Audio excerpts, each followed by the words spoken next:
Okay, interesting fact time.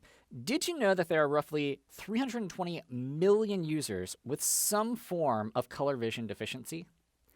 To put it another way, that means 1 in 12 men and 1 in 200 women suffer from some form of color blindness, which affects men much more substantially than women.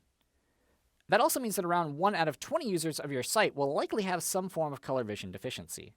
Now, imagine telling your manager that 1 out of 20 users of your site will not be able to complete the experience. That seems like a conversation that wouldn't go over very well. But when we rely too heavily on conveying information with color alone, that's effectively what we're setting ourselves up for. To give you an example, here's a form that I filled out previously, but something's wrong. Can you spot it? All right, how about now? Notice that the telephone number field is underlined red, signifying that it's invalid. But to a colorblind user or a screen reader user, this information may not be conveyed. And because of this, you should always try to provide multiple avenues for the user of your site to access critical information.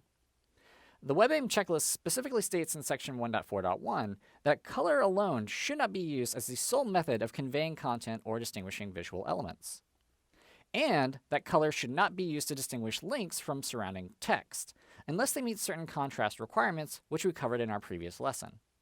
Instead, the checklist recommends adding an additional indicator like an underline to indicate when a link is active.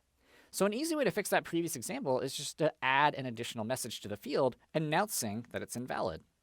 When you're building an app, try to keep these sorts of things in mind and watch out for any areas where you may be relying too heavily on color to convey important information.